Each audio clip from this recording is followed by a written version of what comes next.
Assalomu alaykum hurmatli saboqdoshlar. Tayba darsxonamizga xush keldinglar. Hozir biz i'rob darsimizning 10-darsini o'qiymiz. Bizning bugun o'qiydiganimiz 10-hadis. Al-hadisul ashir. Unda bo'lsa biz darsimizni boshlaymiz. Bismillahirrohmanirrohim.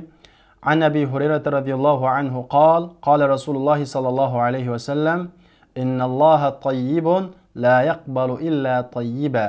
وإن الله أمر المؤمنين بما أمر به المرسلين فقال تعالى يا أيها الرسل كلوا من الطيبات واعملوا صالحا وقال تعالى يا أيها الذين آمنوا كلوا من طيبات ما رزقناكم ثم ذكر الرجل يطيل السفر أشعث أغبر يمد يديه إلى السماء يا رب يا رب ومطعمه حرام ومشربه حرام وملبسه حرام وغذي بالحرام فأنا يستجاب له.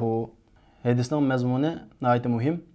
Abu Hurayra radhiyallohu anhu din rivoyat qilindi. Dedi Rasululloh sallallohu alayhi va sallam innalloha tayyibun. Haqiqatan Alloh pok. La yaqbalu illa tayyiba. Pokni la qabul qiladi. Va innalloha amara al-mu'minin bima amara bihi al-mursalin. Haqiqatan Alloh mu'minlarni buyurdi, bima amara bir narsaga buyurdi uningga elchilarni. Ya'ni haqiqatan Alloh taolo mu'minlarni elchilarni buyurgan narsaga buyurdi. Faqala taala dedi Alloh taolo ya ayyuhar rusulu ey payg'ambarlar kulu minat tayyibati wa'malu solihan. Ey payg'ambarlar pok narsalarni ya'ni halol narsalarni yangla va yaxshi ishlarni qilinglar. Va dedi Alloh taolo ey mu'minlar kulu min tayyibati ma razaqnakum. Sizlarga rizq qilib bergan narsalardan poklarni yangla. Ondan keyin Rasululloh zakara rajula yutilu safar. Safarni uzun qildigan bir odamning gapini qildi. Ya'ni nimishqa safarni uzun qildigan odamning gapini qildi? Chunki safar duoning ijobat bo'lishining bir sababi shunday-ku. Ash'atha to'pi bosgan, ag'barami to'pi bosgan degan gap. Ya'ni to'pi bosgan deganligi o'zini qattiq tashlab o'tgan duo qilish uchun. Yamud yadayhi lis-sama qo'lni osmonga ko'taradi. Ya Rob, ya Rob, ey Robbim, ey Robbim.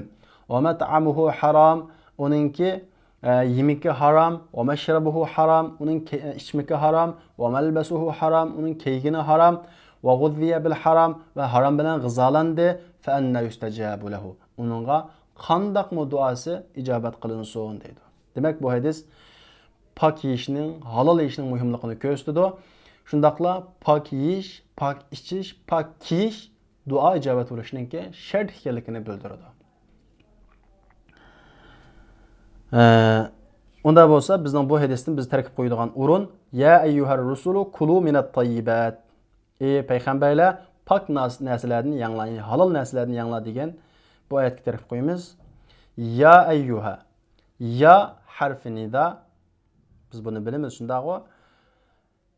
Shundaqla sukunga mabni ay munada, ya'ni ya chaqirgan munada bo'ldi. Bu pashki mabni. Amaliyotda nima qilish kerak munada? Zivar qilish kerak. Ya'ni zivarlik o'rnida deymiz. Zivarlik o'rnida. Ammo o'zi ayyuda pashki mabni, ammo zivarlik o'rnida. Rusulu sifa, ya'ni ayninki nimasi? Sufti. Ayninki sufti. Kulu fi'l amri mabni. Fi'l amri mabni shundaqo. Nimaga mabni? Ko'plikda nunni tashlashga mabni. Birlikda nimaga mabni? Sukunga mabni. Ko'plikda shu nunni tashlashga mabni. Kuludagi vocho bu mabni damir, sukunga mabni damir bu pashlik o'rnida fa'il deymiz. Chunki kulu degan fi'lning nimasi bu? Fa'ili. Minat tayyibatki min harfi jar, tayyibat majrur, zirkning alomati ashkara. Buning tarkibi oson. Ham sizlarga yana shunga o'xshaydigan oyatni topshiriq qo'ymoqchi. Ya'ni ya ayyuhallazina amanu kulu min tayyibati ma razaqnakum. Bu oyatga sizlar tarkib qo'yisizlar, bu sizlarga topshiriq. Unda bo'lsa vaqtdoshlar, bugungi darsimiz mushu yerda oxirlashdi. Kelarki soatlik darsimizni ko'rishaylik. Assalomu alaykum. اطلب العلم أخي فهو درب به نور به ترقى به تحيا عالما حرا فخور.